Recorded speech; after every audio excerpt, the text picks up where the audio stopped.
Hello friend, સાથે આપણે બદામ શેક બનાવવા જઈ રહ્યા છીએ। બદામ શેક માટે બાર બાર લારીમાં કે કોઈ આઈસ્ક્રીમની દુકાને બદામ શેક પીતા હોય તેવો જ આપણે ઘરે બનાવવાનો છે। એની માટે આપણે ઇન્ગ્રેડિયન્ટ્સ લઈ લઈશું। સૌપ્રથમ પહેલા આપણે બદામ લઈશું 10 થી 12 નંગ, અને 7 થી 8 નંગ કાજુની સ્લાઇડ લઈશું। એને આપણે સારી રીતે પાણીમાં પલાળી દઈશું 1.5 થી 2 કલાક માટે, એટલે બદામ અને કાજુ સારી રીતે પલળી જાય।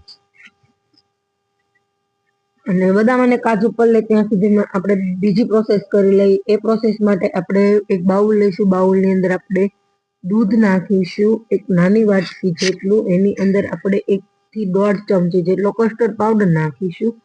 અને મેં કુલ બધું દૂધ 500 ml લીધેલું છે। 500 ml માંથી મેં થોડુંક દૂધ બચાવી રાખેલું હતું। એની અંદર આપણે કસ્ટર્ડ પાવડર નાખીશું, જે ઠંડા પાણીમાં અથવા તો કે દૂધમાં ઘોળીને તમે નાખી શકો છો।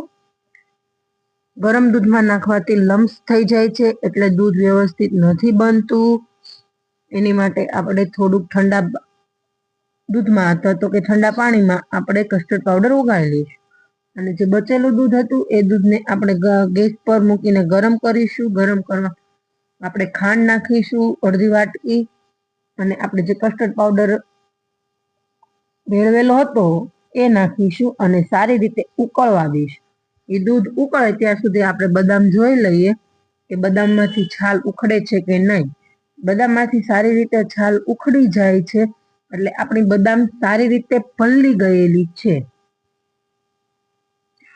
જોઈ શકો છો તમે, દૂધ પણ ઉકળી રહ્યું છે। અને દૂધ ઉકળી ગયા બાદ આપણે એની અંદર કાજુ અને બદામનો ભૂકો નાખીશું 2 ચમચી થી અડધી ચમચી જેટલો, એટલે બદામ ઘટ થાય અને બદામનો ફ્લેવર આવે।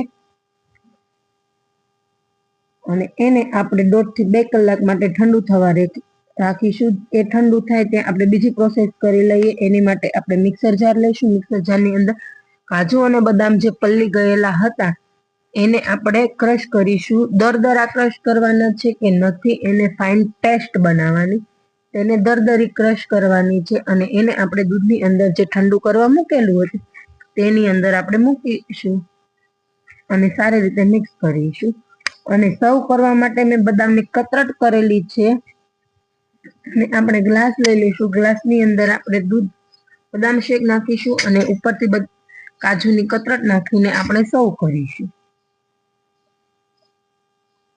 જોઈ શકો છો ફ્રેન્ડ, આપણો બદામ શેક તૈયાર છે। અને મને લાઈક, શેર એન્ડ કોમેન્ટ કરતા જજો।